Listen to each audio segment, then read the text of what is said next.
আসসালামু আলাইকুম।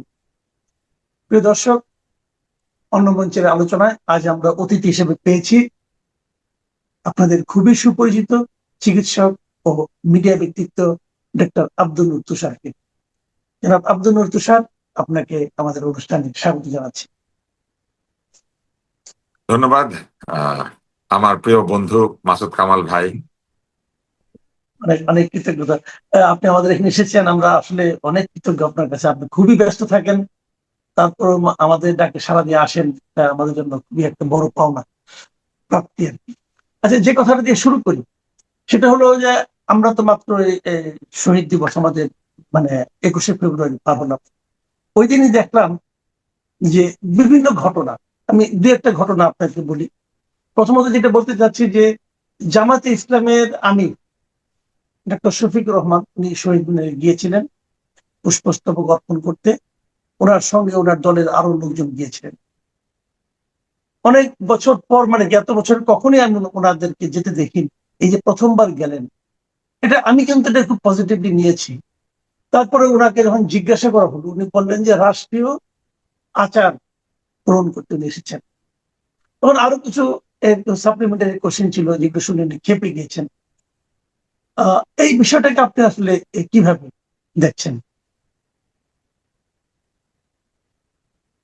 জামাত ইসলাম বেশ কিছুটা সময় ধরে নিজেদেরকে প্রগতিশীল মধ্যপন্থী দল হিসেবে প্রমাণ করার চেষ্টা করছে। এটা তাদের আরেকটা সূক্ষ্ম কৌশল। কেননা জামাত ইসলামের পক্ষে এটা হওয়া সম্ভব না, এই কারণে যে তাদের গঠনতন্ত্র, তাদের যে আহ, দলের ইন্টারনাল যে অ্যাটমসফিয়ার বা অভ্যন্তরীণ পরিবেশ, সেটি মধ্যপন্থী গণতান্ত্রিক দলের নয়। এবং তারা কোনোভাবেই প্রগতিশীলতাকে পছন্দ করে না।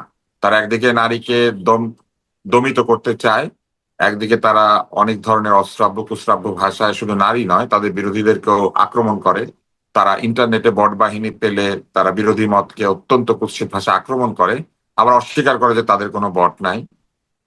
তাদের দলের লোকেরা একেবারে তাদের চিরশত্রু ছাত্রলীগের পেটের মধ্যে ঢুকে থাকে এবং ফেসবুকে স্ট্যাটাস দেয় যে নৌকার বিজয় হবে। তো এরকম একটি দল যখন এসে বলে যে তারা মধ্যপন্থী হয়ে যাচ্ছে, তারা প্রগতিশীল হচ্ছে, এদেরকে বিশ্বাস করার কোনো কারণ নেই। তবে তারা বলতেই পারে এটা তাদের রাজনৈতিক একটা লক্ষ্য, কিন্তু তাদেরকে বিশ্বাস করা খুব কঠিন। আমি অবশ্য আহ সবসময় মনে করি যে সবারই সংশোধনের সুযোগ আছে। ফলে সত্যি সত্যি যদি তারা মধ্যপন্থী প্রগতিশীল হয়ে গিয়ে থাকেন, তাহলে এটা তাদেরকে কাজের মধ্যে দিয়ে প্রমাণ করতে হবে। এবং তাদের কথার মধ্যে দিয়ে শুধু না, তাদের প্রক্রিয়া, তাদের যে গঠনতন্ত্র, সব জায়গাতে প্রমাণ করতে হবে। তো সর্বত্র তারা এটা প্রমাণ করতে পারছেন না, শুধু মুখে পারছেন বলে এখনো তাদের বিশ্বাস করতে পারছে না। কিন্তু আমি তাদেরকে এই পথে স্বাগত জানাই। যদি তারা সত্যি একটি প্রগতিশীল ইসলামী দল হতেন, তাহলে পৃথিবীর ইতিহাসে এইটা হবে প্রথম একটি প্রগতিশীল ইসলামিক দল। কেননা ইসলামিক দল সাধারণত প্রগতিশীল হয় না, কারণ তাদের আইন কানুন তো আসলে একটা ধর্মীয় একটা গণ্ডির মধ্যে আবদ্ধ। আমি এই আবদ্ধতাকে বিরোধিতা করি না। আমি যেটা অপছন্দ করি সেটি হচ্ছে সেই ধর্মীয় গণ্ডির মধ্যে আবদ্ধ থেকে যদি আপনি মানে এক ধরনের নাটক করেন যে আপনি আসলে প্রগতিশীল, সেটা নিয়ে আমার আপত্তি। আমার কিন্তু ধর্মীয় গণ্ডিতে আবদ্ধ রাজনৈতিক দল নিয়ে কোনো আপত্তি নাই। তারা রাজনীতি করতে পারেন, জনগণ যদি গ্রহণ করে সত্যি তাদের করবে, যদি না করতে পারে করবে না। এটা তো একটা আদর্শিক লড়াই। তো সেইখানে যারা যারা লড়াই করবেন তারা করবেন। তো আমি মনে করি যে তারা এই প্রগতিশীল প্রমাণ করার জন্য এবং নিজেদেরকে বদলে গিয়েছেন এটা প্রমাণ করার জন্য এইবার হঠাৎ করেই 21শে ফেব্রুয়ারিতে শহীদ মিনারে গিয়েছেন। কিন্তু সাংবাদিকদের প্রশ্নের উত্তরে তিনি একটা অদ্ভুত কাজ করেছেন। সাংবাদিকরা যখন তাকে জিজ্ঞেস করেছে আপনি কেন এলেন, উনি বলছেন উনি বিরোধী দলের নেতা, তাই প্রোটোকল মানতে এসেছেন। তো ওনার দলের প্রোটোকলে এটা নাই, বিরোধী দলের প্রোটোকলে এটা আছে। তার মানে আপনি চিন্তা করেন, দল হিসেবে তারা এখনো এটাকে পছন্দ করে না, কিন্তু বিরোধী দলে গিয়েছেন বলে, জনগণ তাকে বিরোধী দলে দিয়েছে বলে এখন জনগণের মন রক্ষায় তাকে এটা করতে হচ্ছে। তাহলে আরেকটি বিষয় চিন্তা করেন, ওনারা আসলে যে রাজনীতিটা করেন এটা জনগণের মন রক্ষার রাজনীতি তারা করেন না। তারা তাদের নিজেদের একটা রাজনীতি করেন। এখন যখন জনগণ তাদেরকে বিরোধী দলে পাঠিয়ে দিয়েছে, এখন তারা প্রোটোকল মেনে চলছে, মানে জনগণ তাদেরকে বাধ্য করেছে ওইখানে যাওয়ার জন্য। এইটা না, হচ্ছে এখানে এক। আরেকটা আর কথা। দ্বিতীয় হচ্ছে, যখন যখন প্রশ্ন করলো যে এটা কি জায়েজ হয়েছে না না জায়েজ, উনি রেগে গেলেন। হ্যাঁ, উনি বললেন যে এই প্রশ্ন আপনি কেন করবেন? এই প্রশ্ন তো অবশ্যই তাকেই করা হবে, কারণ তিনি জামাতে ইসলামের আমির। তিনি যদি ধর্মের ব্যাখ্যা দিতে না পারেন, তিনি যদি জায়েজ না জায়েজের ব্যাখ্যা দিতে না পারেন, তাহলে দলের নামের শেষে ইসলাম কেন? দলের নামের শেষে তাহলে জামাতে ইসলাম কেন, তাই না? উনি অথবা না, ওনার দলের আমি কোন এখানে আপনাকে আরেকটা জ্ঞানী প্রশ্ন করি। ব্যক্তি এটা ব্যাখ্যা উনি দিবেন। কিন্তু ওনারা তো বলেছেন, এটাকে নাজায়েজ বলেছেন। জি, জি, উনি কিন্তু বলেছেন যে উনি রাষ্ট্রীয় আচার পালন করতে এসেছেন, রাষ্ট্রীয় আচার। ওকে, বিরোধী দলের নেতা হওয়ার কারণে ওনার উপর ওই যে রাষ্ট্রীয় আচার পালনটা জরুরি হয়ে থাকে, এটা ভালো, আমি এটা আপত্তি করি না। কিন্তু আমার আরেকটা প্রশ্ন, যে ওনারা তো একসময় সরকারি দলেরও পার্ট ছিলেন, ওনাদের দুইজন মন্ত্রী ছিলেন, তখন তারা রাষ্ট্রীয় আচার পালন করতে কি আসলেন? আপনি মনে করতে পারেন? তখন তারা দল যেহেতু ক্ষমতায় ছিল না, তাই দলের উপরে রাষ্ট্রীয় আচার আসে নাই। তারা এটাকে ওই যে ওরকম ধরে নিয়েছেন জানাজার নামাজের মতো, কেউ পড়ে দিলেই হবে। হ্যাঁ, তো ওই ওরকম আর কি তারা পাঠিয়ে দিয়েছেন বিএনপি কে, ভেবেছেন যে তাদের হয়ে গেল। এইভাবে তারা একটু ঢাকার ফাঁকা দিয়েছিলেন। কিন্তু এইবার তারা পারেন নাই, কারণ তারা এখন সরাসরি বিরোধী দলের নেতা এবং এইবার ক্ষমতায় যেতে চেয়েছিলেন। ক্ষমতায় গেলে তো তাকে অবশ্যই স্মৃতিসৌধে ফুল দিতে হতো না, যেভাবে তারেক রহমান দিলেন। তারপরে তাকে কি শহীদ মিনারে ফুল দিতে হতো না? তাকে কি বাংলাদেশের যেগুলি জাতীয় সৌধ সেগুলিকে সম্মান করতে হতো না? তো অতএব তারা আসলে ক্ষমতার জন্য সবকিছু করতে রাজি আছেন। ক্ষমতার জন্য তারা রাষ্ট্রীয় আচার নাম দিয়ে এই কাজে এসেছেন। কিন্তু যখন প্রশ্ন করা হয়েছে জায়েজ না জায়েজ, তিনি উত্তর দিতে চান নাই এবং উত্তরটা দেন নাই। শুধু তাই না, তাকে আর একটা প্রশ্ন আছে, সেটি হচ্ছে রাষ্ট্রীয় আচার কি ধর্মীয় জায়েজ না জায়েজের উপরে না নিচে? রাষ্ট্র কি ধর্মের উপরে না নিচে? এইটা তো জানতে হবে, তাকে তো এটাও বলতে হবে যে রাষ্ট্রীয় আচার কি ধর্মের উপরে না ধর্মের নিচে, এটাও তো যাই হোক, বলতে হবে। একটু অতএব বেকায়দা এই প্রশ্ন ব্যাখ্যাগুলি করতে তারা পারেন। করবেন না। আমি আপনাকে বলি, সংসদের গদিতে এতগুলি লোক নিয়ে গিয়ে বসবেন, এতগুলি মানুষ নিয়ে তারা জীবনে প্রথমবারের মতো সংসদে প্রবেশ করবেন, সংসদের নানান ধরনের সুবিধা অসুবিধা এগুলি তারা ভোগ করবেন। অতএব তারা এই মুহূর্তে দেখবেন খুব সুকৌশলে এই জায়েজ না জায়েজ ফতোয়া সব দূরে সরিয়ে রাখবেন। এগুলো শুরু হবে কখন জানেন? যখনই সরকারি দল কোন একটা ভুল করবে, তখনই তারা ধর্মের বিধান নিয়ে এসে হাজির হবে।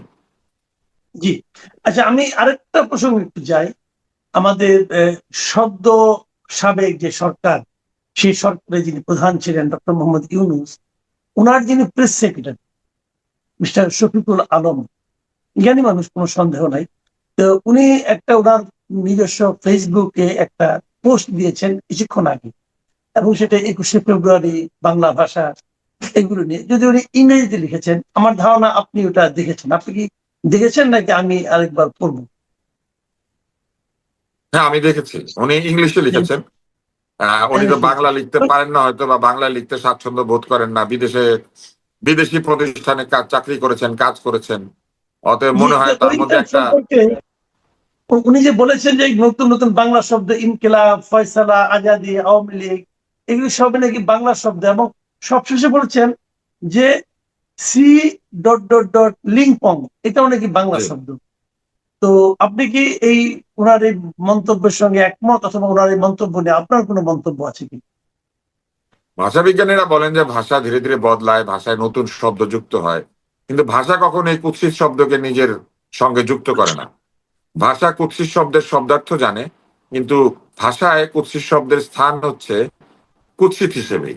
এটা কখনো সুন্দর শব্দ হিসেবে জায়গা পায় না। ভাষাতে সবই আছে, গালি আছে, অশ্রাব্য কথা আছে, সবই আছে, কিন্তু এগুলি ডিকশনারিতে থাকে, মানুষ সেগুলি ব্যবহার করে না। এগুলি জনসমক্ষে ব্যবহার করাকে মানুষ মনে করে এটা অন্যায়। তো এইবার আসেন, উনি লিখেছেন ইনসাফ is a beautiful Bangla word. ইনসাফ বাংলা শব্দ না, ইনসাফ হচ্ছে বিদেশি ভাষা যেটা বাংলা আত্মীকৃত হয়েছে। কেন হয়েছে?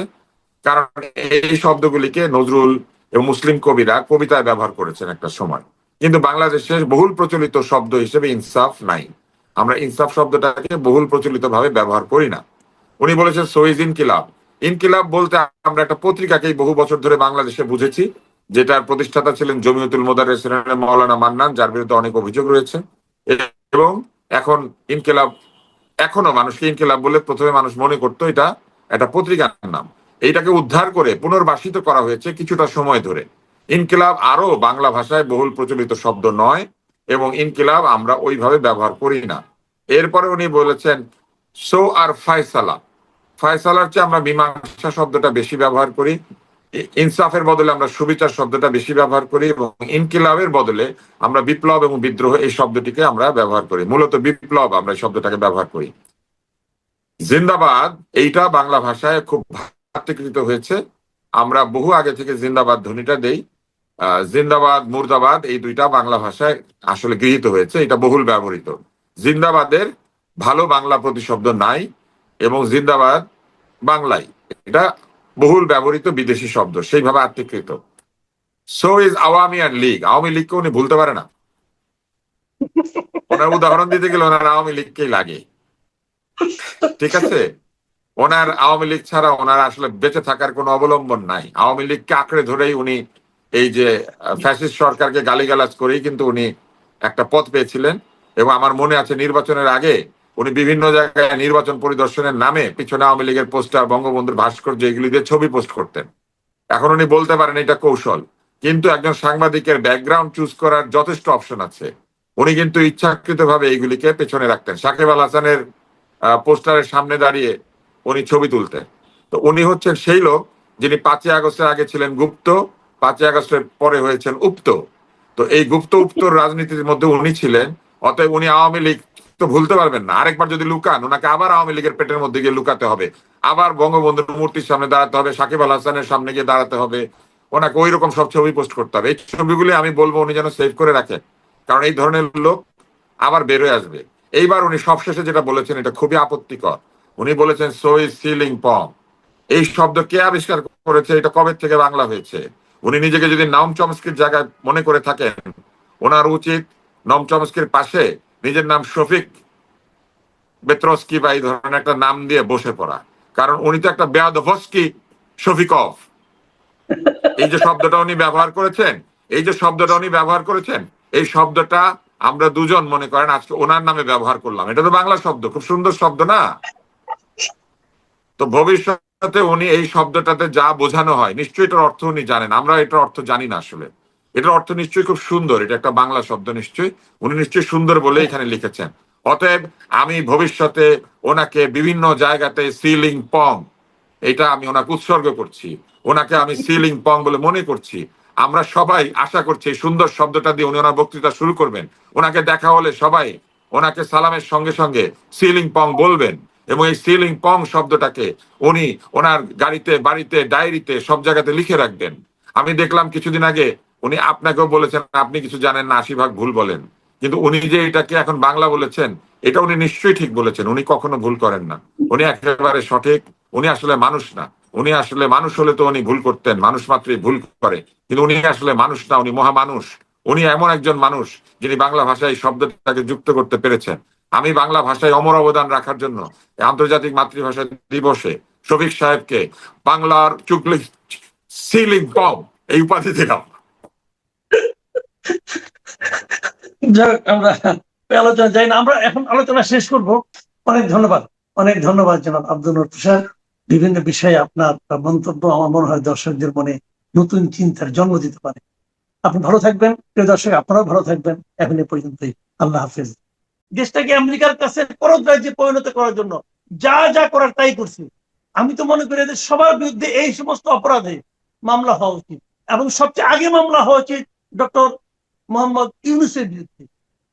উনি তো মূল লোক, উনি হলো মূল লোক এই সমস্ত আকাম কুকামের। ওনার বিরুদ্ধে মামলা হওয়া উচিত, এবং ওনার প্রত্যেকটা মামলা যেগুলো নির্ভয়া দেশে উঠাই নিছে, প্রত্যেকটা মামলা আবার নতুন করে ই করা উচিত, এবং সেগুলো জাজ হওয়া উচিত। যেগুলো যেগুলো যদি মুক্তি পাবেন পাবেন, যদি প্রমাণ হয় যে ভুয়া মামলা হবে। কিন্তু নির্ভয়া দেশে মামলা তুলে নেওয়া, এর চেয়ে বড় অন্যায় আর পৃথিবীতে থাকতে পারে না। মামলা আবার নির্ভয়া দেশে উঠে কি হবে? মামলা যখন কোর্টের কাছে গেছে, কোর্ট ঠিক করবে এই মামলা কি রেজাল্ট হবে। নির্ভয়া দেশে উঠায় কিভাবে? এই মামলা কি নির্ভয়া দেশে ছিল? কত হয় নাই। যদি ব্যবস্থা নেওয়া উচিত, ব্যবস্থা না নিলে আপনি যেটা বললেন ওইটাই ঠিক। ব্যবস্থা না নিলে আমরা বুঝবো ওদেরকে সেফ এক্সিট দেওয়া হচ্ছে, এবং ইউ আর রাইট, আপনি একদম একদম অ্যাকুরেটলি ধরছেন না। আমন্ত্রণ জানাচ্ছি প্রিয় দর্শক, মানচিত্রের নিয়মিত আয়োজন কথোপকথনে আওয়ামী লীগ সরকারের 15.5 বছরের যে দুর্নীতি তার শ্বেতপত্র আমরা মহাসমারোহে প্রকাশ করতে দেখেছিলাম অন্তর্বর্তী সরকারের সময়। কিন্তু অন্তর্বর্তী সরকার 1.5 বছরে যে পরিমাণ দুর্নীতি করেছে, নানান ধরনের যে আভাস আমরা পাচ্ছি, অনেকে তারা সন্দেহ পোষণ করছেন, কোনো কোনো ক্ষেত্রে প্রমাণও বের হচ্ছে। অন্তর্বর্তী সরকারের কথা এবং কাজে অনেক ধরনের তফাৎ বা পার্থক্য আমরা খুঁজে পাচ্ছি। সেই সব জায়গা থেকে এই সরকারের দুর্নীতি শ্বেতপত্র আদৌ প্রকাশ করা হবে কিনা, না করা হলে কেন হবে না, সেসব বিষয় নিয়ে আমরা কথা বলবো। পাশাপাশি অন্তর্বর্তী সরকার যে ক্ষমতা ধরে রাখার চেষ্টা করছিল কোনো কোনো উপদেষ্টা তাদের, কেন নির্বাচন দিতে বাধ্য হলো একটা সময়, সেসব নিয়ে আমরা আলোচনা করব। এ বিষয়ে আলোচনার জন্য আমাদের সঙ্গে যুক্ত রয়েছেন সিনিয়র সাংবাদিক এবং কলামিস্ট মাসুদ কামাল। সাংবাদিক মাসুদ কামাল, আপনাকে স্বাগত জানাচ্ছি। আমি প্রথমে একটু জানতে চাই যে বিএনপি সরকারের উপরে মানুষ আস্থা রেখেছে, খুব স্বাভাবিক, এবং তারেক রহমান যেসব কথাবার্তা বলছেন আমরা তার উপর আস্থা রাখতে চাই। আহ শুল্কমুক্ত গাড়ি কেউ নিবে না, দুর্নীতির বিরুদ্ধে এক ধরনের জেহাদ পরিচালনা করা হবে। সেই জায়গা থেকে যদি আমরা আশা করি যে অন্তর্বর্তী সরকারের বিরুদ্ধে এখন যে ধরনের কথাবার্তা বের হচ্ছে, খোদ সিপিডি থেকে নানা ধরনের প্রশ্ন উত্থাপিত হচ্ছে, আপনি কি মনে করেন যে আমাদের এই আশাটা কি বাস্তবে প্রতিফলন ঘটবে? তারেক রহমান দুর্নীতি কোনো শ্বেতপত্র প্রকাশ করবেন? দেখেন, দুর্নীতির শ্বেতপত্র প্রকাশ করলে কি হয়? আমরা এই যাবত অনেক দুর্নীতি শ্বেতপত্র দেখছি। সেই শ্বেতপত্র দিয়ে কি হয়েছে? কোনোটাতে শ্বেতপত্রের উপর ভিত্তি করে এ পর্যন্ত কোন রকম মামলা মোকদ্দমা, কোন রকম শাস্তি দেওয়ার দেখছেন আপনি? এই জীবনে দেখছেন? দেখেন নাই। না, কিন্তু আওয়ামী লীগ সরকারের কি যারা ছিল জড়িত তাদের বিরুদ্ধে তো অনেক ধরনের অ্যাকশন নেওয়ার আপনি তৎপরতা দুর্নীতির চলছিল। বিরুদ্ধে মামলা করেন, শ্বেতপত্র করবেন কেন? শ্বেতপত্র করা আমার বড় খারাপ, আমি মনে করি। খারাপ কেন? শ্বেতপত্র করা মানে হলো, শ্বেতপত্র অনেক কিছু বিশ্বাসযোগ্য কিনা আমার সন্দেহ আছে। যেমন এই সিপিডি আওয়ামী লীগ সরকারের উপর একটা দুর্নীতির উপর একটা শ্বেতপত্র করছে। ওই শ্বেতপত্র নিয়ে এমন এমন এমন ফিগার আছে যে ফিগার নাকি অকল্পনীয়, অবিশ্বাস্য। এবং অনেক ইকোনমিস্ট পর্যন্ত বলছে যে এটা তো আমাদের বাজেটের চেয়েও বেশি। তো এখন এগুলি আসলে কতটুকু সত্য, কতটুকু স্পেকুলেশন, এটা বলা বড় কঠিন। এবং এটা থাকলে কি হয় জানেন? এটা থাকলে বরং সুবিচারটা হয় না। আওয়ামী লীগের গভর্নমেন্টের যে শ্বেতপত্র সেটা বিচার হয়েছে, হয় নাই তো। আমি বলবো যে অন্তর্বর্তীকালীন সরকারের যদি কেউ দুর্নীতি করে থাকেন, বরং সরকারের যেটা উচিত হবে, শ্বেতপত্র বোগাস। সরকারের উচিত হবে জানেন, উচিত হবে যে অন্তর্বর্তীকালীন সরকার সহ আগের সরকার, সকল সরকারের অথবা সরকারের বাইরে যারা যত দুর্নীতি করছে, এই দুর্নীতিগুলির কার্যকর বিচার করা, এটা সরকার উচিত হবে। এখন এই বিচারগুলি করার জন্য শ্বেতপত্র কোনো বেজ লাইন হতে পারে না। কারণ শ্বেতপত্র যারা তৈরি করে এরাও তো এই দেশেরই লোক, এরা হলো আলোচনার জন্য, পত্রিকার হেডলাইন হওয়ার জন্য খুব ইন্টারেস্টিং ব্যাপার। এছাড়া এর কোনো কার্যকারিতা আছে বলে আমার কাছে মনে হয় না। কারণ আমরা অনেক বছর ধরে সেই এরশাদের আমল থেকে শ্বেতপত্র দেখে আসতেছি, কিচ্ছু হয় না এগুলি ধরে। বরঞ্চ আপনি বিচার করেন, দুদকের মাধ্যমে বিচার করেন, সরকারি ফৌজদারি আদালতে বিচার করেন, প্রত্যেকটা বিচার হোক, সুবিচার হোক। রাজনৈতিক বিচার চাই না, সুবিচার হোক। আপনি বিচার ব্যবস্থাকে ঠিক করেন, দুদককে ঠিক করেন, ঠিক করে প্রত্যেকটা ঘটনা ধৈর্য ধরে বিচার করেন। উপায় কেমন বলি? উপায়টা হলো শ্বেতপত্র না, উপায়টা হলো প্রত্যেকে আপনি একটা গণবিজ্ঞপ্তি দেন যে যার সঙ্গে যত দুর্নীতি হয়েছে, যে দুর্নীতির যত সাক্ষী আছে, যার কাছে যত তথ্য প্রমাণ আছে, সব আমাদের এখানে পাঠান। প্রয়োজনে আপনার ঠিকানা দিয়েন না, ঠিকানা ছাড়া অভিযোগ লিখিত আকারে পাঠানোর দরকার নাই, তথ্য প্রমাণ পাঠান। কারো না কারো কাছে তথ্য আছেই, তথ্য আছে। তথ্য ছাড়া একা একা দুর্নীতি করা যায় না। আপনি কোনো অপকর্মে একা একা করতে পারবেন না, মাথায় রেখেন। আপনার কোনো না কোনো পার্টনার থাকবে, কোনো না কোনো সঙ্গী থাকবে, কোনো না কোনো সাক্ষী থাকবে। সে হয়তো একসময় আপনার পক্ষে ছিল, এক পর্যায়ে দুর্নীতির অর্থের ভাগ বাটোয়ারা নিয়ে সে এখন আপনার বিপক্ষে চলে গেছে, এবং দেখবেন সে তথ্য দিয়ে দিবে। আপনি তথ্যগুলো ওপেন আহ্বান করে আপনি বলেন যে কোনো আপনার সোর্স বলা দরকার, আপনি ইনফরমেশন গুলো আমাদেরকে দেন, আমরা সেটা খুঁজে পাই করবো। বাকিটুকু এটা করেন, আপনি পেয়ে যাবেন। এবং তারপরে প্রত্যেককে একদম কঠিন ভাবে আইনের আওতায় আনেন, দেখবেন হয়ে যাবে, ফল পাবেন। তবে এইগুলি বেসিক কি জানেন? বেসিক হলো যে সরকার এটা করতে চায় সেই সরকারের মধ্যে দুর্নীতির বিরুদ্ধে আন্তরিকতা থাকতে হবে। আমার প্রশ্নটা ঠিক ওখানেই যে বিএনপি সরকারের সময় অন্তর্বর্তী সরকারের দুর্নীতির তথ্য উন্মোচন হবে কিনা, বা কোনো কার্যকর কোনো পদক্ষেপ নেওয়া হবে কিনা, এবং শ্বেতপত্রের প্রসঙ্গটি ওই কারণেই এসেছে যে একটু ধারণা পাওয়া। আপনি যে কথাগুলো বললেন যে বিজ্ঞপ্তি দিয়ে তথ্য প্রমাণ চাওয়া বা সংগ্রহ করা, ওরকমই কিছু। এবং যদি ধারণাটাই না আসে, তাহলে বিচারটা হবে কিভাবে, উদ্যোগটা নিয়ে হবে কিভাবে? এবং আপনি যে এখন জিনিসটা ধারণাটা আপনি কাকে করতে দিবেন? ধারণাটা আপনি কার কাছ থেকে দিবেন? ধারণাটা আপনি কার কাছ থেকে নেবেন? এই লোকগুলি তো সমাজের সুবিধাভোগী ভাই। আমি তো এই লোকগুলোর উপর আস্থা রাখি না। আপনি ধারণা নিলেন, বলে মাসুদ কেমন আপনি ধারণা দেন, আমি দিলাম। আমি তো সোসাইটির সুবিধাভোগী লোক, আমার সঙ্গে কারো না কারো খাতির আছে, আমি তাহলে বাদ দিয়ে বাকিগুলি দিব। তাহলে ধারণাটা আপনি একটা ব্যক্তি বা একটা গোষ্ঠীর কাছ থেকে নিয়েন না, ধারণাটা কার কাছ থেকে নিচ্ছেন এটা বললেনও না, বললেই কিন্তু আমাকে হাত করে ফেলাবে। যেই বলবেন যে আমি অমর একটা সংগঠনকে দিলাম, ওই সংগঠনের সঙ্গে তখন যোগাযোগ করা আরম্ভ করে দিবে, বলবে যে অন্যগুলি বড় করে দেখান, আমারটা ছোট করে দেখান। দরকার নাই তো। আপনি অজ্ঞাত পরিচয় লোকের কাছ থেকে বলেন, আমি আপনার পরিচয় গোপন রাখবো। আপনার কাছে দুর্নীতি যা কিছু তথ্য আছে আপনি বলেন, আপনি এক্সাম্পল কথার কথা। আপনি একটা প্রতিষ্ঠানকে দায়িত্ব দিলেন, তখন সুজনকে দায়িত্ব দিলেন, ভাই আপনি একটু দুর্নীতির উপরে একটা শ্বেতপত্র বানাই দেন। তারা কিন্তু অনাগ্রহী হবে না, আগ্রহের সঙ্গে শুরু করবেন। মিস্টার বদির আলম মজুমদার বিরাট আগ্রহ ঝাঁপাই পড়ছে। ঝাঁপাই পড়লে কি হবে? আলটিমেটলি ওনার কিছু লাভ হবে, আর কিছু লাভ হবে। ওনাকে সবাই চেনে, ওনাকে সবাই যাবে, ভাই আমার কাছে অমুকের সম্পর্ক আছে, তমুকের সম্পর্ক আছে, তাহলে আমার টুকু আপনি একটু সাইজ করে দিয়ে। উনি কে? উনি কি দুধে ধোয়া তুলসী পাতা? বাংলাদেশে কে দুধে ধোয়া তুলসী পাতা বলেন তো আপনি? আচ্ছা, জানেন আপনি তো আমি না, আছি, সেই একটা কামতে আলো উনি।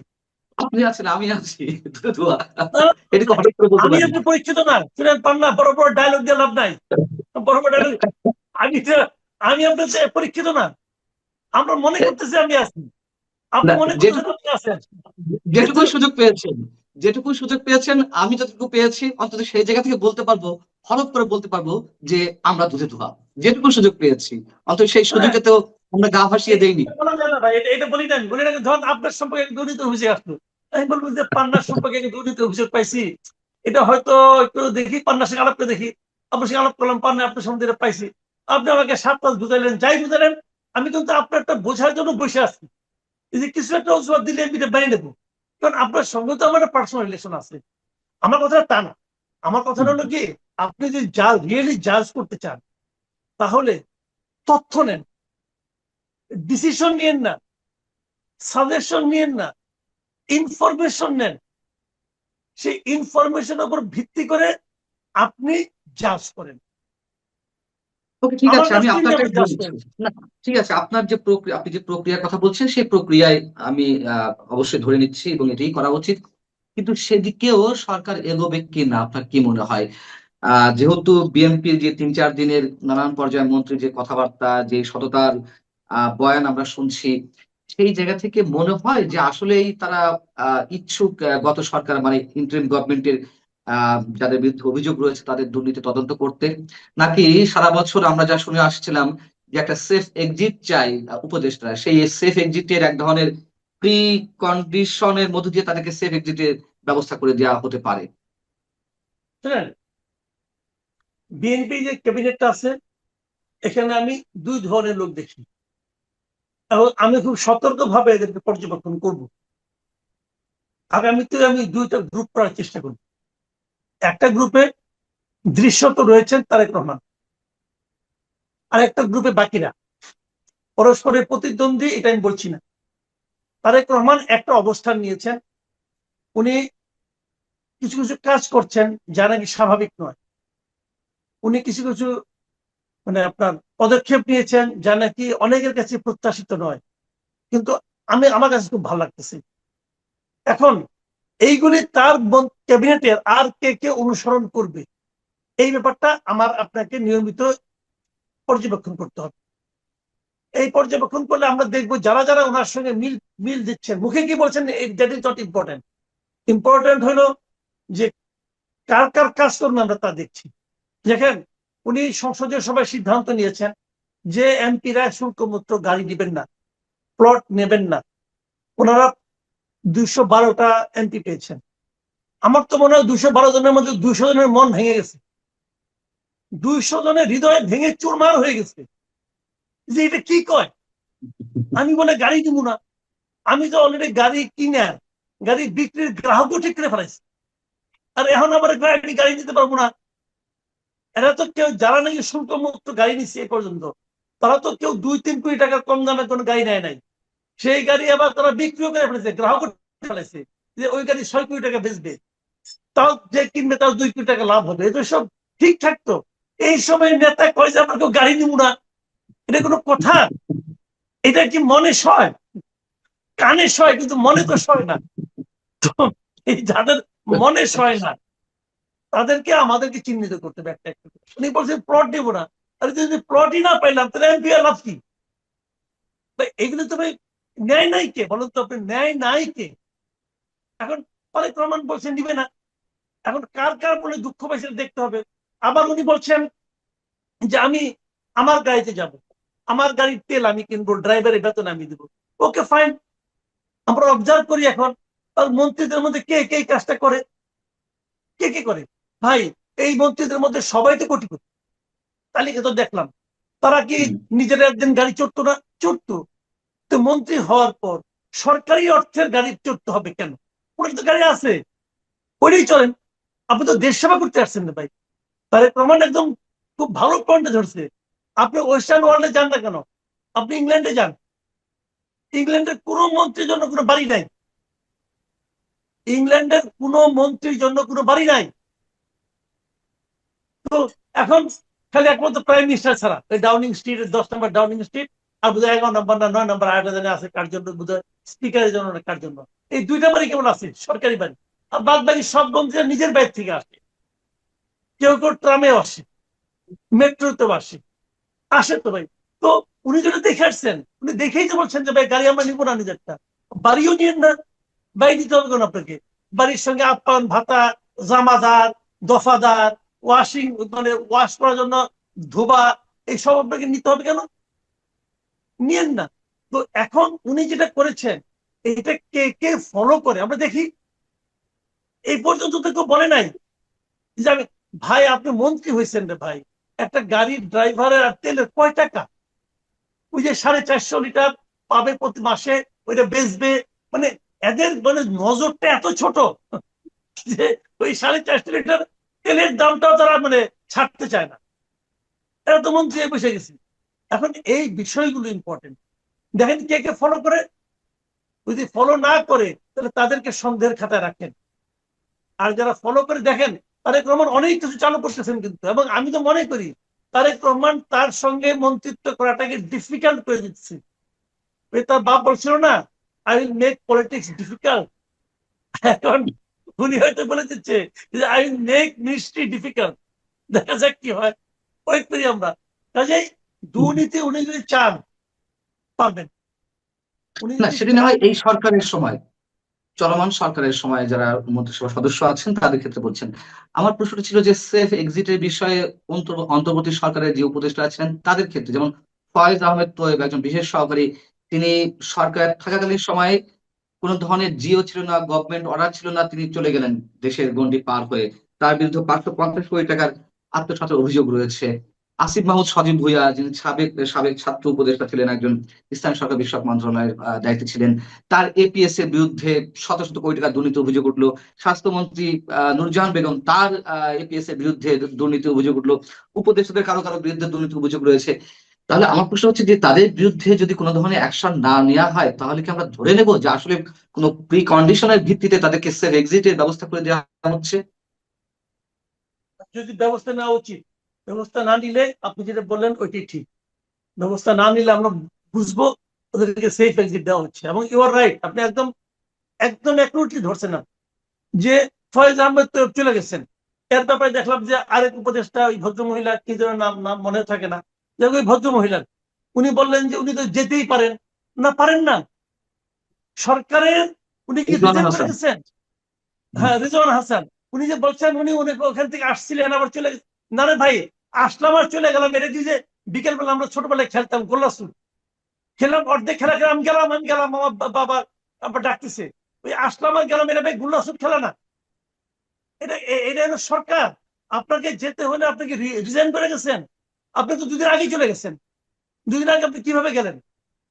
আপনার সামনে লেনদেন সব ক্লিয়ার করে গেছেন, আপনি বিদায় নিয়ে গেছেন আপনার কর্মকর্তাদের কাছ থেকে।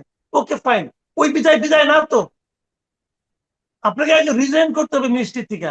মিনিস্ট্রি দেখবে আপনার কাছে কোনো দেনা পাওনা কোনো কিছু আছে কিনা, এগুলি হয়েছে, প্রপারলি হয়েছে। এবং তাছাড়া যাইতে হলে আপনার সরকারের কাছ থেকে অনুমতি নিয়ে যেতে হবে। আপনাকে অনুমতি দেওয়া হয়েছে? এগুলো কি ইয়ার্কি পাইছেন? এখন ওনারা ইয়ার্কিটা কি ওনারা তো পুরো এই 18 বছর ধরে ইয়ার্কি করছেন।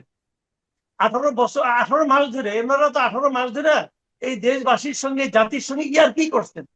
এই ইয়ার্কি করতে করতে মনে করছেন যে এটাও একটা ইয়ার্কি, করলাম গেলাম, আইলাম গেলাম, আইলাম না গেলাম না, আরাম আর আরাম, আরামই আরাম। এদের প্রত্যেকটা লোককে আমি মনে করি জবাবদিহিতার আওতায় আনা উচিত, প্রত্যেকটা লোককে। এবং কেবল অর্থনৈতিক দুর্নীতি না, এদের যদি কোনো নৈতিক দুর্নীতি থেকে থাকে, এদের যদি কোনো মানে সংলাপের দুর্নীতি থেকে থাকে, রিজওয়ান হাসান বলছে না 52 বছর কি করছেন, আমরা এসে করতেছি, এই কথাটা তো জাজ করা উচিত। এই দুর্বিনীত যে মন্তব্যটা যে 52 বছর কি করছেন, উনি এসে সব করছেন, তো উনি 18 মাসে কি করছেন বুঝতে হবে। এক পলিথিন বন্ধ করতে পারেন নাই, এক পলিথিন বন্ধ করতে পারেন নাই, বিরাট বা আমার দোষী। হ্যাঁ, 2024 নভেম্বর থেকে নাকি পলিথিন চলবো না, পারছে? পারছে বন্ধ করতে? পারে তো নাই। এই তো তার জোর। আর বড় বড় ডায়লগ দেয়, জ্ঞানে আলাপ করে না, ওই জ্ঞানে আলাপ চলতো না রে ভাই। প্রত্যেকটা লোককে জবাবদিহিতার আওতায় আনা উচিত আমি মনে করি। এবং সেটা অর্থনৈতিক দুর্নীতি, নৈতিক দুর্নীতি এবং কথার দুর্নীতি, বেফাস কথাবার্তা উচ্চারণ, প্রত্যেকটারই বিচার হওয়া উচিত, এদের মুখোশ উন্মোচন করা উচিত।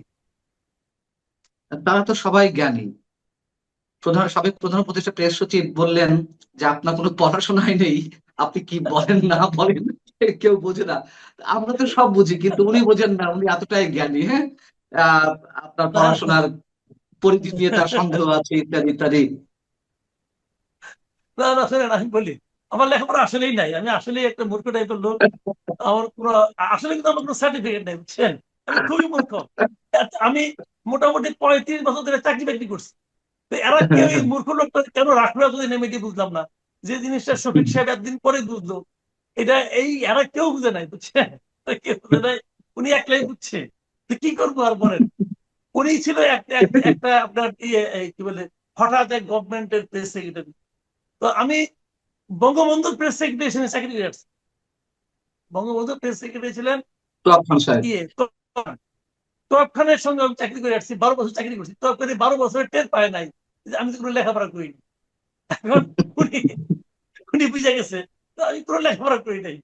তো কি আর করা? আমার আমার ধারণা উনি একটা নৈশকালীন বিদ্যালয় খুলবেন, সেই নৈশকালীন বিদ্যালয়ে আপনি প্রথম ছাত্র হবেন, সাবেক প্রেস সেক্রেটারি।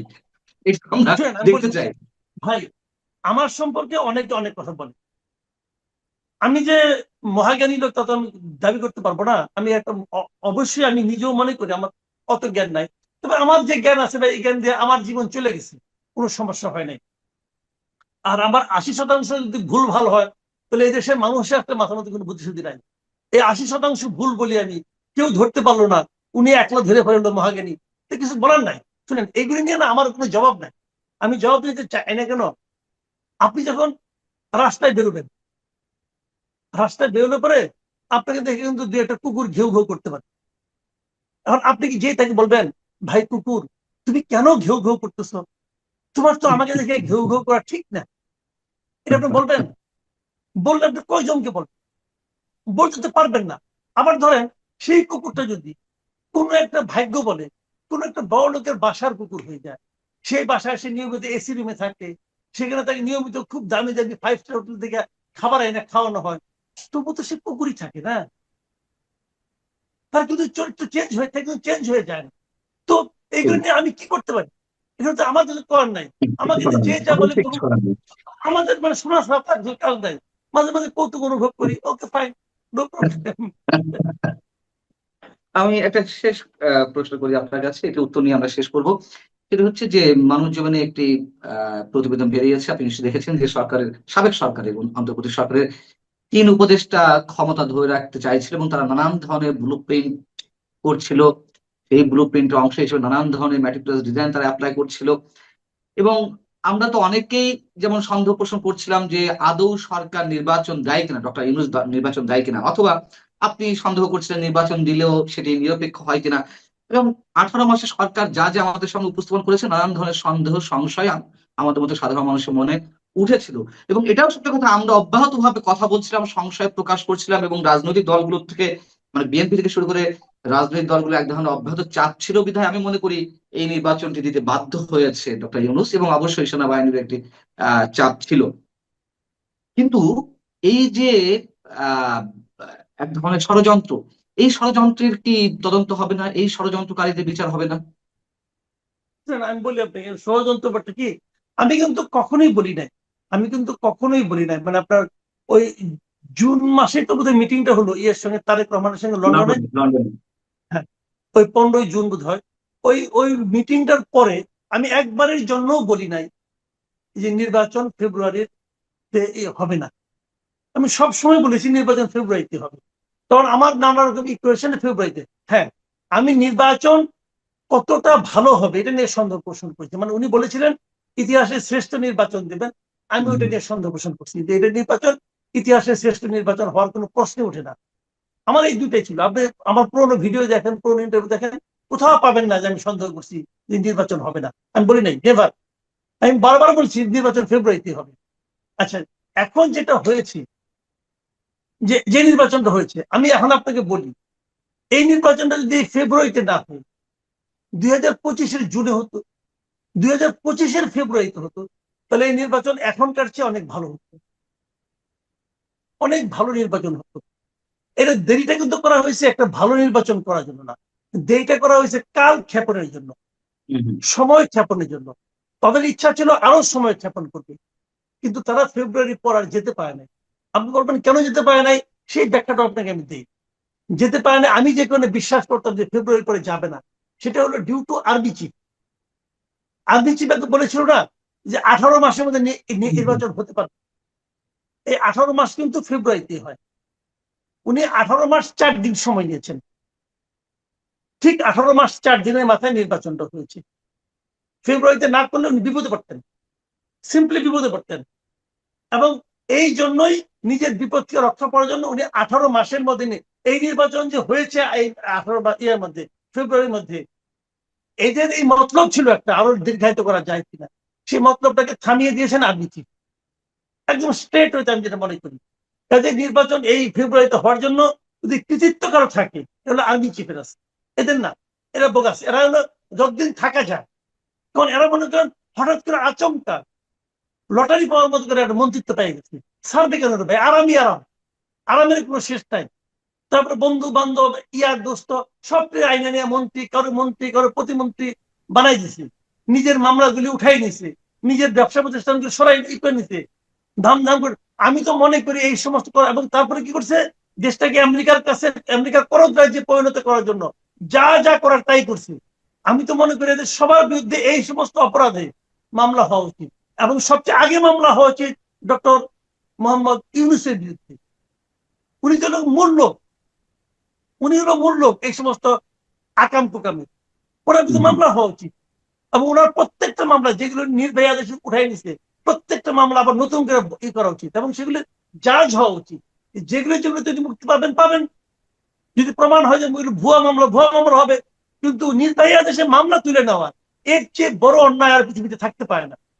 মামলা আবার নির্ভয়া আদেশে উঠে কি হবে? মামলা যখন কোর্টের কাছে গেছে, কোর্ট ঠিক করবে এই মামলা কি রেজাল্ট হবে। নির্ভয়া আদেশ উঠায় কিভাবে? এই মামলা কি নির্ভয়া আদেশ ছিল? কত হয় নাই। মানলাম শেখ হাসিনা ব্যক্তিগত প্রতিহিংসা চরিতার্থ করার জন্য মামলা করছে, ওকে, করছে মামলা। তো মামলা যে ইনভ্যালিড মামলা, এটা কোর্ট বলুক। কোর্ট বলছে আপনি সবটা উঠাই নিলেন। উনি তো দেশ চালাইছে হাসিনার চোখ খারাপ করতে, হাসিনা এই প্রক্রিয়ায় এই দেশ চালাইতো, উনি ওই প্রক্রিয়ায় চালাইছেন। তো এইগুলি ঠিক না। আমি মনে করি প্রত্যেকটা, আপনি বললাম না আমি যে প্রত্যেকটা অপকর্মের জাজ হওয়া উচিত, প্রত্যেকটা অপকর্মের বিচার হওয়া উচিত। সেটা অর্থনৈতিক অপকর্ম হোক, নৈতিক অপকর্ম হোক, আইনগত মানে আইনের নামে অপকর্ম হোক, প্রশাসনিক অপকর্ম হোক, সব। মাঝখানে আমি একটা বিজ্ঞপ্তি দেখলাম, একজন লোকের, এক সাবেক সচিবের মাঝখানে আমি একটা স্ট্যাটাস করছি, পরে আমার চোখ ভিজে উঠছে। সে লোক মাত্র 3 মাস না 8 মাসে সচিব পাইছিল, ঠিক আছে? সেই লোকের এক কলমে 2 চাকরি খাই দিছে।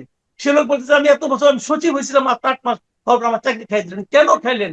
কি অপরাধ আমার? কেউ জানে না। এখন আমার সংসার চলে না।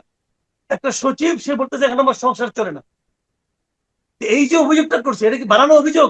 জাজ করেন, চুলচেরা বিশ্লেষণ করেন, অথচ আপনি যে একটা সবার সচিবের চাকরি খাইছেন, হ্যান খাইছেন, ত্যান খাইছেন, কেন? অপরাধটা কি তাদের? অপরাধটা কি? যাদের রাখছেন তাদের পুণ্যটা কি? আপনি বিচারটা কি? আপনি ইচ্ছা হলে চাকরি আপনি খাইছিলেন? এইগুলি তো করছে এই সরকার। কতগুলি ওই পোলাপান লোক ছিল, তার টাকা খাইছে আর এইগুলি করছে। ওই পোলাপানের টাকা খায় নাই, তাদের বিচার হওয়া উচিত না? উচিত তো। অনেক অনেক ধন্যবাদ সাংবাদিক মাহমুদ কামাল আপনাকে।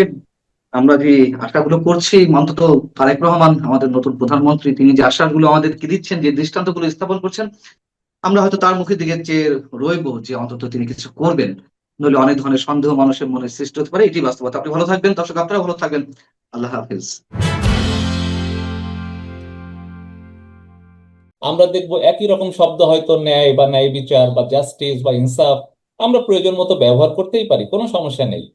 কিন্তু যখন কোনো প্রয়োগের মধ্যে বিশেষ উদ্দেশ্য থাকে, তখন সেটা নিয়ে আসলে প্রশ্ন উঠতে পারে। যে কারণে রাজনৈতিকভাবে আমরা দুইটা পক্ষ এখানে বিশেষভাবে দেখতে পাচ্ছি, যারা পরস্পরের বিরুদ্ধে ভাষাকে ব্যবহার করে তারা তাদের পক্ষের মর্যাদা বা স্বাতন্ত্র্য তুলে ধরার চেষ্টা করছেন। ভাষা কেন্দ্রিক যা কিছু ঘটছে তা একটুও ভাষাকে আঘাত করছে না। আসলে সত্যিকার অর্থে ভাষাকে পরিবর্তন করা খুব সচেতন প্রয়াস দিয়ে সম্ভব নয়। ফলে এই আঘাতটা হচ্ছে কার উপরে? এটা পরস্পরের প্রতিপক্ষ রাজনীতি তৈরি হচ্ছে, এবং পক্ষ বিপক্ষের রাজনীতি প্রবলভাবে বিভাজিত হয়ে পড়ার কারণে এটা একটা সংঘাতময় পরিস্থিতিতে দাঁড়াতে পারে। এক সময়ে যদি আমরা দেখি যে হিন্দু মুসলমানের মধ্যে যে ভেদ ছিল, আজকে বাংলাদেশের মুসলমানের মধ্যে যদি আমরা এরকম ভেদ দেখতে পাই, তাহলে বাংলাদেশের ভবিষ্যৎ নিয়ে আসলে আমাদের চিন্তিতই হতে হবে। আমাদের যে আজকে প্রিয় দর্শক মানচিত্রের নিয়মিত আয়োজন কথোপকথনে হঠাৎ করে আমরা দেখলাম যে ইনসাফ, ইনকলাব, ইনকলাব মঞ্চ, জুলুম, মজলুম ইত্যাদি ইত্যাদি শব্দ নিয়ে নানান ধরনের আলোচনা। বিশেষ করে আমাদের বিদ্যুৎ মন্ত্রী ইকবাল হাসান মাহমুদ টুকু যখন বললেন যে আমরা আমাদের বাংলা ভাষার প্রতি যদি শ্রদ্ধা জানাতে চাই, তাহলে ইনকলাব জিন্দাবাদ কিংবা ইনকলাব মঞ্চ বলে কিছু থাকার কথা নয়। এবং তার পরিপ্রেক্ষিতে আমরা দেখলাম যে একটি বিশেষ রাজনৈতিক গোষ্ঠীর নেতা কর্মীরা দারুণ জ্বলে উঠেছেন এবং তারা নানান ধরনের বিরোধিতার জায়গা থেকে স্টেটমেন্টও দিচ্ছেন, ফর্মাল স্টেটমেন্ট পত্রিকায় বা গণমাধ্যমে। আসলে আমাদের অস্তিত্বের শেকড়টি কোথায়? বাংলা ভাষার প্রতি আমাদের শ্রদ্ধাটা কোথায় জানানো উচিত? এবং এইগুলো নিয়ে এই মুহূর্তে যা চলছে, তার পেছনে আসলে বিশেষ কোনো রাজনৈতিক উদ্দেশ্য রয়েছে কিনা, এসব বিষয় নিয়ে আমরা কথা বলবো। এই বিষয়ে কথা বলার জন্য আমাদের সঙ্গে যুক্ত রয়েছেন ঢাকা বিশ্ববিদ্যালয়ের বাংলা বিভাগের অধ্যাপক ডক্টর তারিক মঞ্জুর। ডক্টর তারিক মঞ্জুর, আপনাকে স্বাগত জানাচ্ছি আমাদের অনুষ্ঠানে।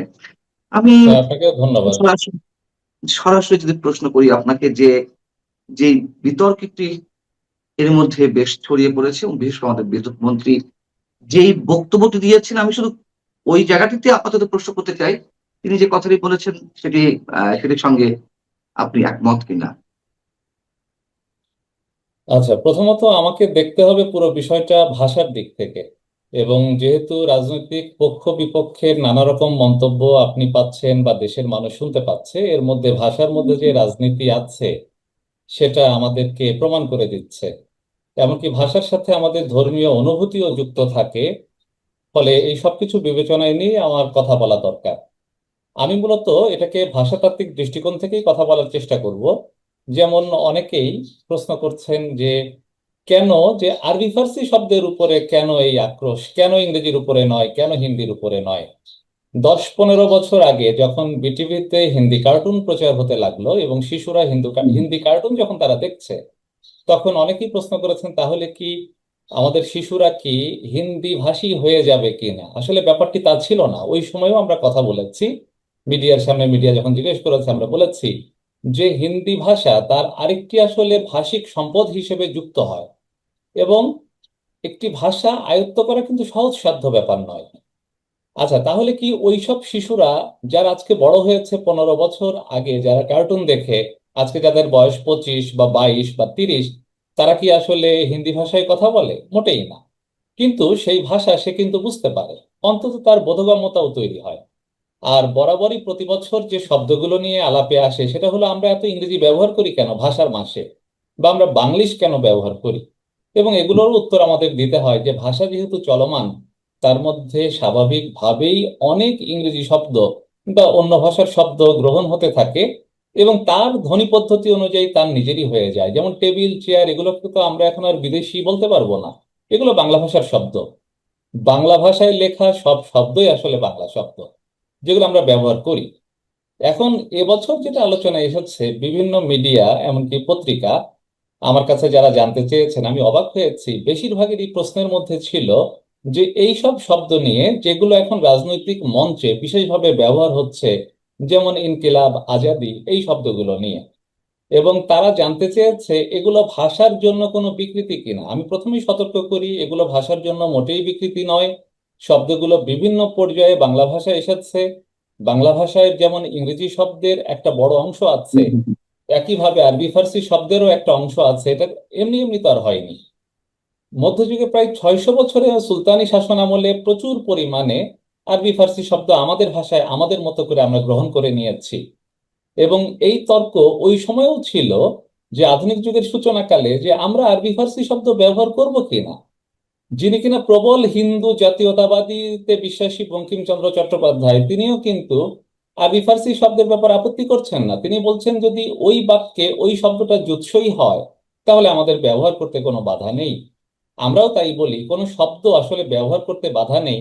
এবং বাংলা শব্দগুলো একটা আরেকটার কাছাকাছি অর্থ বহন করে, যে কারণে আমরা দেখব একই রকম শব্দ, হয়তো ন্যায় বা ন্যায় বিচার বা জাস্টিস বা ইনসাফ, আমরা প্রয়োজন মতো ব্যবহার করতেই পারি, কোনো সমস্যা নেই। কিন্তু যখন কোনো প্রয়োগের মধ্যে বিশেষ উদ্দেশ্য উদ্দেশ্য থাকে, তখন সেটা নিয়ে আসলে প্রশ্ন উঠতে পারে। যে কারণে রাজনৈতিকভাবে আমরা দুইটা পক্ষ এখানে বিশেষভাবে দেখতে পাচ্ছি, যারা পরস্পরের বিরুদ্ধে ভাষাকে ব্যবহার করে তারা তাদের পক্ষের মর্যাদা বা স্বাতন্ত্র্য তুলে ধরার চেষ্টা করছেন। হুম, হুম। জি।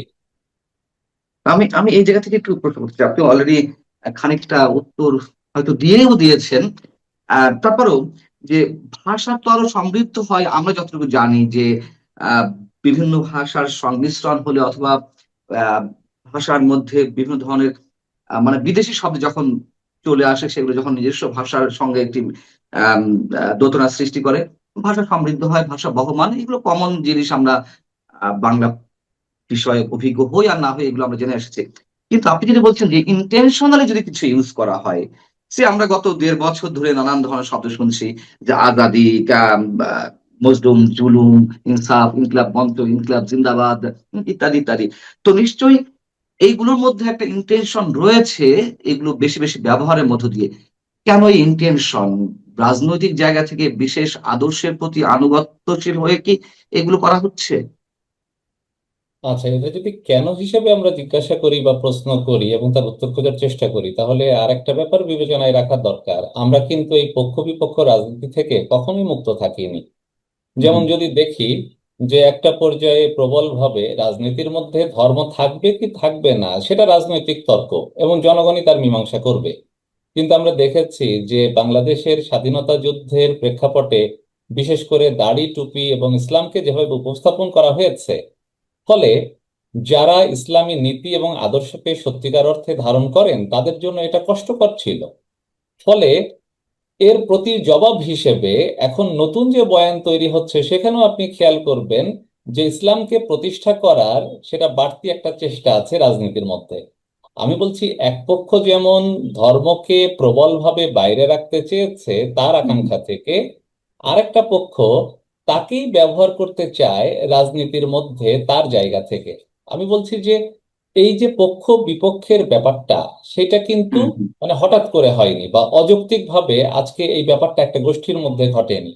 মানে আমরা যে রাজনীতির ক্ষেত্রে বা ধর্মের ক্ষেত্রে কথা বলতে পারি, কিন্তু আমরা প্রতিক্রিয়াশীল হয়ে যাচ্ছি। এর কারণটা হলো যেটা বললাম, যে এর আগে আমরা দেখবো অন্তত 15 বছরের শাসন আমলে ইসলামকে যেভাবে চাপিয়ে রাখা হয়েছিল, আজকে যারা আবার ইসলামের পক্ষে কথা বলছেন তারাই আবার সেটাকে তাদের তাদের স্বাতন্ত্র্য এবং মর্যাদা হিসেবে সেটা প্রকাশ করার চেষ্টা করছেন। এখন ইনসাফ, জুলুম বা যে শব্দগুলোই আমরা বলি না কেন, আসলে তো সবারই শব্দ, এগুলো এগুলো অভিধানের শব্দ, শুধু তাই নয়, সবারই মুখে ব্যবহার হতে পারে শব্দ, নিয়ে আমাদের কোনো আপত্তিও নেই। কিন্তু তার মধ্যে বা ব্যক্তির মধ্যে বা কোনো গোষ্ঠীর মধ্যে যদি যদি এমন কোনো ভেদগত ব্যাপার থাকে যে এটা আমি আমার মর্যাদা এবং স্বাতন্ত্র্যকে তুলে ধরতে চাই, তাহলে সে যেমন কিছু অংশের সমর্থন লাভ করবে, তেমনি একটি বড় অংশের আসলে সমর্থনের বাইরেও চলে যাবে। ফলে পক্ষ বিপক্ষের ব্যাপারটা তৈরি হয়ে যাবে স্রেফ হুম। ধর্ম এবং ভাষাকে কেন্দ্র করে, যেটা আসলে কখনোই কাম্য নয়। আহ, আমরা দেখলাম যে ইকবাল হাসান মাহমুদ টুকু সাহেব বিদ্যুৎ মন্ত্রী যখন এই বক্তব্যটি অবতারণা করলেন, তখন দেখলাম যে এক ধরনের তীব্র প্রতিবাদ, বিশেষ একটি রাজনৈতিক, আমি সরাসরি বলি যে এনসিপি এবং জামাতে ইসলামীর নেতারা কর্মীদের পক্ষ থেকে, এবং কোন এক নেতা তো ফেসবুকে ডিরেক্ট চ্যালেঞ্জ করে দিয়েও দিলেন যে ইনকলাব জিন্দাবাদ। তো আপনি যেমন বলছেন যে এগুলো শব্দ নিয়ে আমাদের আপত্তি নেই, যখন কোনো রাজনৈতিক উদ্দেশ্যে ব্যবহার করা হবে তখনই সেটি নিয়ে প্রশ্ন উঠতে পারে বা আমাদের এক ধরনের সন্দেহ সংশয়ের সৃষ্টি করে। তো এই জায়গাটি যদি এই অবস্থায় এসে পৌঁছায় যে জিদাজিদির পর্যায়ে, একটা প্রতিহিংসার পর্যায়ে, সো আমি এটা ইস্টাবলিশ করবো, সেটি কতটুকু হুমকি আমাদের জন্য? না, আপনি খেয়াল করে দেখুন, বাংলাদেশের ইতিহাসে রাজনৈতিক স্লোগান কিন্তু বারবার পাল্টেছে। 1971 সালে যে স্লোগান ছিল জয় বাংলা, এবং পরবর্তী যে রাজনৈতিক কার্যক্রম বা শাসন ক্ষমতায় যে ব্যর্থতা, তার ফলে কিন্তু আবার বাংলাদেশ জিন্দাবাদ এই স্লোগানের কিন্তু অবতারণা হলো। হুম। এবং এখন এই যে আওয়ামী লীগ সরকারের পতনের পরে পরবর্তী পর্যায়ে আমাদের রাজনীতির মধ্যে যে ইসলামাইজেশনের চেষ্টা, যে ধর্মীয়ভাবে তাকে আরোপণের চেষ্টা, সেখান থেকে কিন্তু আবার এই ইনকিলাব জিন্দাবাদ এই ধরনের স্লোগান আসছে। আমি বলছি এই ধরনের স্লোগানগুলো কি করে, যেটা সমস্যাটা করে সেটা হলো আমাদের মধ্যে ভেদ রেখাগুলো আরো গাঢ় করে দেয়। এবং এই গাঢ় করে দেয় বলেই সত্যিকার অর্থে যদি আমরা মানুষের জন্য কাজ করতে চাই, সেই রাজনীতিবিদদের বক্তৃতার মধ্যেই তাহলে সীমিত থাকে, ভাষা নিয়েই তর্ক বিতর্ক থাকে, আসল কাজের কাজটা কিন্তু হয় না। ফলে এগুলো হলো আসলে কুতর্ক। মানে বাংলা ভাষায় যেটা আমরা বললাম যে সব বাংলা শব্দ, মানে ব্যবহৃত সব শব্দে আসলে বাংলা, এর জাত বিচারের কোনো প্রয়োজন নেই। এবং আমাদের যেগুলো অনেকে আলাপ করছে তার মধ্যে কয়েকটা ব্যাপারে ঘাটতি আছে আমার মনে হয়। যে বাংলা ভাষায় একসময় মনে করা হতো এর উৎপত্তিগত দিক থেকে সংস্কৃত ভাষা থেকে এর জন্ম।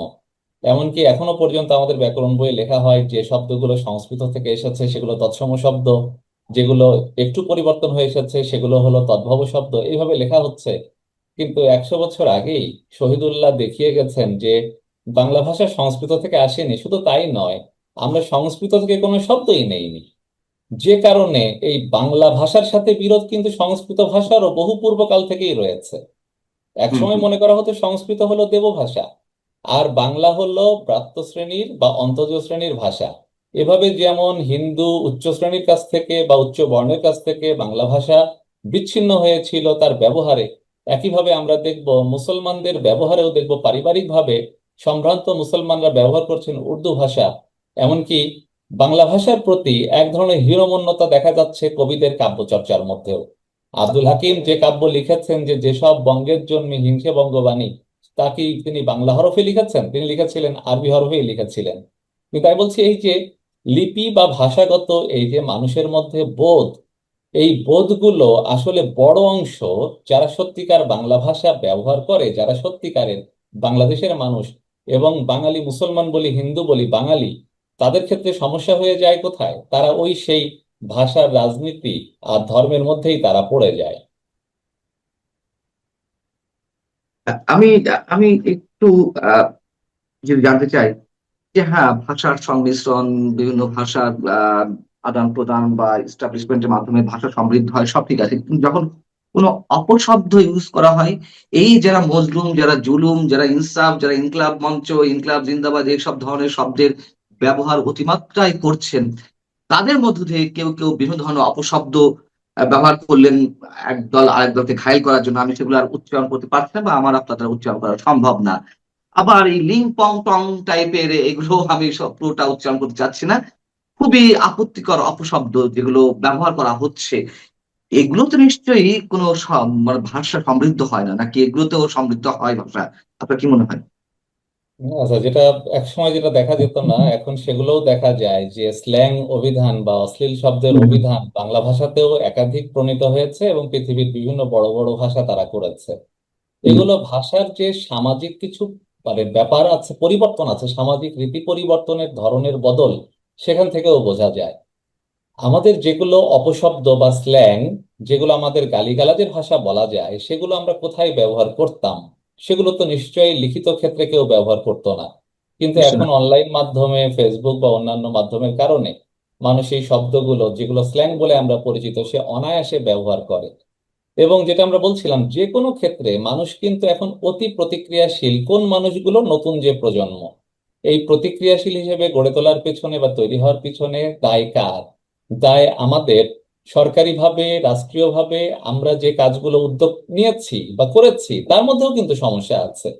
আমি বিশেষ করে বলতে চাই যে বাংলাদেশের পাঠ্যপুস্তকে আমরা বাংলাদেশের লেখকদেরই গুরুত্ব দিতে পারিনি, এবং কোন কোন লেখককে কোন কোন সরকারি আমলে তাদেরকে বাইরে রাখা হয়েছে। আমি যখন পাঠ্যপুস্তকে কাজ করেছি ফরুক আহমদ, আল মাহমুদ সহ সব লেখককেই আমি সমানভাবে রেখেছি, এবং আমাদের ব্যাকরণকে আমি বাংলা ভাষার ব্যাকরণ হিসেবে প্রতিষ্ঠা করার জন্য আমরা কাজ করেছি একসাথে, যারা নতুন ব্যাকরণ বই পাঠ্য বই হিসেবে চালু করেছি। আমি বলছি যে আমাদের এই সহনশীলতা, এই বোধের ঘাটতি মারাত্মকভাবে তো দেখতে পাচ্ছি আমরা নতুন প্রজন্মের মধ্যে, যাদেরকে দিয়ে আমরা আশা করি নতুন বাংলাদেশের। ফলে এর পিছনে দায় আসলে তো আমাদেরই, আমাদের যারা বিভিন্ন পর্যায়ে কাজ করেছি, শিশুদের বড় করেছি পরিবার থেকে শেষ পর্যন্ত স্কুল পর্যায়ে ছাড়িয়ে কলেজ বিশ্ববিদ্যালয় পার করিয়েছি। তারপরেও তাদের সবার মধ্যে একরকম বোধ আমরা তৈরি করতে পারিনি। একরকম বোধের দরকার নেই, বৈচিত্র্যটাই স্বাভাবিক, কিন্তু আমরা বলছি যে অকারণ বিষয়ে যে বিভাজন করে রেখেছি সেটা সবচেয়ে বাজে ব্যাপার হয়ে দাঁড়াচ্ছে। হুম। মজলুম শব্দ কি মৌলানা ভাসানী ব্যবহার করেননি? করেছেন, কোনো আপত্তি ওঠেনি। ফয়সালা শব্দ কি আমাদের ভাষায় ব্যবহার হয়নি? হয়েছে। এমনকি জি। এমনও তো হয়েছে যে উর্দু এবং আরবি ফার্সি শব্দ আরোপণের চেষ্টা হয়েছে পাকিস্তান আমলে, সেটা তো একটুও সফল হয়নি। আমাদের এখানে মনির চৌধুরী দীর্ঘ প্রবন্ধ লিখে তার আপত্তি করেছেন, এবং অনেকেই সে সময়ে একই ধরনের প্রবন্ধ লিখেছেন যে কেন এটা সফল হবে না। হুমায়ুন আজাদও এ ধরনের বক্তব্য রেখেছেন যে এগুলোর উদ্দেশ্য কি আসলে। আসলে যে ভাষাটা আমরা ব্যবহার করি তা অনায়াসেই হয়। এখন আমি যদি আমার রাজনৈতিক দৃষ্টিকোণ থেকে কিছু স্লোগান কিছু শব্দ ব্যবহার করি, সেটা একটা বড় অংশকে অবশ্যই উজ্জীবিত করতে পারে। সেই উজ্জীবনের মধ্য দিয়ে যদি এটা প্রতিফলিত হয় তা আরেক অংশকে আঘাত করবে না, তাহলে তো কোনো সমস্যাই ছিল না। যে কারণে আপনিও দেখতে পাচ্ছেন যে এই বিষয়টি উত্থাপনের সাথে সাথে বা তার পূর্ব সময় থেকেই আমরা দেখতে পাচ্ছি দুইটা পক্ষ পরস্পরের সংঘাতময় পরিস্থিতির দিকে দাঁড়িয়ে আছে। তো বিষয়টা তো আসলে এমন হওয়ার মোটেই কথা নয়। অবশ্যই ব্যবহার হতে পারে। আমি আমার দলের স্বাতন্ত্র্য আমি প্রকাশ করব আমার নীতির মধ্য দিয়ে এবং কল্যাণমুখী আলোচনার মধ্য দিয়ে। সেটা নিশ্চয়ই এমন হবে না যা আমাদেরকে সত্যিকার অর্থেই যে সেই বিভাজনটাই করে রাখবে যেটা হলো অকারণ বিভাজন। যেমন ধর্মীয় বিভাজন তো থাকবে, একটা সমাজে নানা ধর্মের মানুষ থাকবে, একটা দেশে নানা ভাষার মানুষ থাকবে, কিন্তু যদি এই বিভাজন রেখাটাকে আমরা প্রধান করে বাংলা ভাষাকেও ভাগ করে রাখি, এই বাংলা ভাষার এই শব্দগুলো তোমার আর এই শব্দগুলো আমার, তাহলে তো সমস্যা হবে। অনেকে আমার কমেন্টের পরিপ্রেক্ষিতে দেখিয়েছেন কতগুলো আমি ইংরেজি শব্দ ব্যবহার করেছি বা কতগুলো বাংলা শব্দ ব্যবহার করেছি আর কতগুলো আরবি ফার্সি শব্দ ব্যবহার করেছি। কিন্তু বিষয়টা হলো ওই একটা শব্দ তো বিদেশি বা আরবি ফার্সি বা ইংরেজি হয়ে নেই আর। আমাদের ব্যবহারে যখন অবলীলায় ব্যবহার হয় তখন রক্ত বলি, ফয়সালা বলি, সব আমাদের বাংলা শব্দ। কিন্তু আমি বলছি শব্দকে যদি আপনি আলাদা করে দেখাতে চান, এইগুলো আমরা ব্যবহার করতে চাই বা এগুলো আমার মুখের শব্দ আলাদা করে প্রতিষ্ঠা করতে চাই, তখনই কিন্তু ওই ব্যক্তি বা ওই ব্যক্তি গোষ্ঠীরা আলাদা হয়ে যায়, অপর থেকে সে আলাদা হয়ে যায়। তাতে ফলাফলটা অনেক ক্ষেত্রেই ভালো হয় না। আ- আপনার এই বক্তব্যের সাথে আরেকটি সম্পর্ক কোশ্চেন আমি করতে চাই, সেটি হচ্ছে যে আপনি বলছেন যে ইসলামকে এস্টাবলিশ করার একটি চেষ্টা থাকতে পারে, আচ্ছা থাকতে পারে, সেটা কোনো বিষয় না, কিন্তু যখন আমরা দেখতে পাই যে ইসলামকে এস্টাবলিশ করার চেয়ে ইসলাম কেন্দ্রিক, সো কল্ড ইসলাম কেন্দ্রিক বিশেষ অঞ্চল বা বিশেষ রাষ্ট্রই অনেকের কাছে আদর্শ হয়ে থাকে, আদর্শ হয়ে যায় রাজনৈতিক দৃষ্টিকোণ থেকে, সেটি কি আরো বেশি আপত্তিকর নয়? আমি অবশ্যই ভাষার ব্যবহারের জায়গা থেকে বলছি। ভাষার ব্যবহারের জায়গা থেকে আপনি বলছেন যে কেউ কি ইসলামকে এস্টাবলিশ করতে গিয়ে এই শব্দগুলো ব্যবহার করতে পারে, তাতেও আমার কোনো আপত্তি নেই। কিন্তু ইসলামকে ব্যবহার করার নামে বিশেষ অঞ্চল বা বিশেষ রাষ্ট্র যখন তাদের কাছে আদর্শ হয়ে থাকে, সেটি আরো বেশি ভয়ঙ্কর কিনা? মানে ধর্মের ব্যাপারটা কেমন যে আমেরিকার রাষ্ট্রপতি যখন নির্বাচিত হন, তিনি দায়িত্ব হুম, গ্রহণের আগে যখন শপথ হুম, নেন তিনি কিন্তু বাইবেল স্পর্শ করে শপথ নেন। হুম, এবং বিগত কয়েকটা প্রেসিডেন্টেরই আমি নিউজে তাই দেখেছি যে বাইবেল হুম, স্পর্শ করে তার কাজ শুরু করেন। তো বাংলাদেশে যদি নির্বাচিত কোনো রাষ্ট্রপতি বা প্রধানমন্ত্রী বা অন্য কেউ তার ধর্মগ্রন্থ স্পর্শ করে শপথ নেন, সমস্যা কিন্তু সেখানে না। তার সমস্যা নেই। ধর্মীয় বোধ সেটা তার নিজের কাছে যেমন থাকে, হুম, তার হুম, গোষ্ঠীগতভাবেও সেটা থাকে। হুম। তো ফলে এইখানে আঘাতের কোনো ব্যাপার নেই। এবং আমার ধর্মবোধ আপনার ধর্মবোধকে যদি আঘাত করে, সমস্যা হলো আসলে সেখানে। যে কারণে জি। আমাদের এখানে কেন চিন্তা করতে হয় যে মুসলমানদের হাতে কেন মন্দির বা হিন্দুদের বাড়ি চিন্তাগ্রস্ত হবে, বা আমাদের বাইরে যদি চিন্তা করতে হয় যে হিন্দুদের হাতে মুসলমানদের বাড়িঘর কেন ধ্বংসপ্রাপ্ত হবে, এরকম যদি আমরা বাংলাদেশ বা অন্য কোনো দেশের প্রেক্ষাপটে চিন্তা করি, সেটা তো আসলে ভয়ঙ্কর ব্যাপার হয়। এবং এগুলো নিয়েও তো আসলে রাজনীতি হয়েছে, মানে কে কাকে পোড়াচ্ছে, আক্রমণ করছে, তার মধ্যেও তো আমরা পুরো সত্য জানতে পারি না। আমরা সাধারণ চোখে দেখছি যে এখনো পর্যন্ত ধর্মীয় সহনশীলতা যে পর্যায়ে আসার দরকার আমাদের সমাজে, আমাদের ভাষার প্রকাশে বা আমাদের আচরণে, তার মধ্যে পুরোপুরি সেটা আমরা দেখতে পাই না। আমি বলছি আমাদের ধর্ম থাকবে, রাজনীতি থাকবে, ভাষা থাকবে, আমাদের সবই থাকবে, কিন্তু এটা কেন অপর অংশকে আঘাত করবে? আপনি খেয়াল করবেন যে বাংলাদেশের ইতিহাস, এর মধ্যে অবশ্যই গুরুত্বপূর্ণ অংশ হলো মুসলমান শাসন আমল, মধ্যযুগের 600 বছর। কিন্তু সেই ইতিহাসকে পাঠ্যপুস্তকে উপস্থাপনের ক্ষেত্রে আওয়ামী লীগ সরকারের শেষ সময় কিছু সংকট ছিল, যে কারণে প্রবল বিরোধিতা এবং কথা উঠেছিল সেই বিবরণগুলো নিয়ে। তাহলে কি সেই বিবরণ একপেশে হয়ে যায়নি, গেছে? আমাদের মধ্যে সংস্কৃতি কি আমরা ইসলামী সংস্কৃতি বহন করি না হিন্দু সংস্কৃতি? 600 বছরের মুসলমান শাসনামল এবং তার পূর্ব যে শাসনামল যেগুলো ছিল, যেগুলো সেন শাসনামল, পাল শাসনামল, এই যে দীর্ঘ যে 1000 বছরের ইতিহাস বা তারও আগের ইতিহাস, সবকিছুর সম্মিলনেই তো এখানকার মানুষ তার ধর্মবোধকে একভাবে রপ্ত করেছে, তার সংস্কৃতিকে একভাবে যাপন করে এবং তার জীবনকে একভাবে দেখে। কিন্তু মোটা দাগে আমাদের মধ্যে কেউ কেউ, এমনকি সরকারিভাবেও বিভিন্ন পর্যায়ে, এটাকে ব্যবহার করা হয়েছে এবং রাজনীতিকরণের চেষ্টা করা হয়েছে, যেটা মানুষের কল্যাণ বয়ে আনেনি। আমার মূল দৃষ্টি সেটাই এখানে ছিল। আমি সবশেষে আমি একটু সামারি আপ করার চেষ্টা করি, বা আপনি এক বাক্যে কি বলবেন, যা কিছু শুরু হয়েছে, যা কিছু হয়ে আসছে গত একটা সাম্প্রতিক সময় জুড়ে, এবং এখন যে প্রতিক্রিয়াগুলো আমরা দেখছি বিশেষ বিশেষ শব্দের ক্ষেত্রে, সবকিছু আসলে কোনটিকে আঘাত করছে? শুধুই আমাদের ভাষাকে, না আমাদের দেশের অস্তিত্বকে, আমার অস্তিত্বের শেকড়কে, নাকি রাজনীতিকে, নাকি ধর্মকে? আপনি এক বাক্যে কি বলবেন যা কিছু ঘটছে এই মুহূর্তে? ভাষা কেন্দ্রিক যা কিছু ঘটছে তা একটুও ভাষাকে আঘাত করছে না। আসলে সত্যিকার অর্থে ভাষাকে পরিবর্তন করা খুব সচেতন প্রয়াস দিয়ে সম্ভব নয়। ফলে এই আঘাতটা হচ্ছে কার উপরে? এটা পরস্পরের প্রতিপক্ষ রাজনীতি তৈরি হচ্ছে, এবং পক্ষ বিপক্ষের রাজনীতি প্রবলভাবে বিভাজিত হয়ে পড়ার কারণে এটা একটা সংঘাতময় পরিস্থিতিতে দাঁড়াতে পারে। এক সময়ে যদি আমরা দেখি যে হিন্দু মুসলমানের মধ্যে যে ভেদ ছিল, আজকে হুম, হুম। বাংলাদেশের মুসলমানের মধ্যে যদি আমরা এরকম ভেদ দেখতে পাই, তাহলে বাংলাদেশের ভবিষ্যৎ নিয়ে আসলে আমাদের চিন্তিতই হতে হবে। অনেক অনেক ধন্যবাদ ডক্টর তারেক মঞ্জুর, আপনাকে আমাদেরকে সময় দেওয়ার জন্য। আপনি ভালো থাকবেন, দর্শক আপনারাও ভালো থাকবেন। আল্লাহ হাফেজ।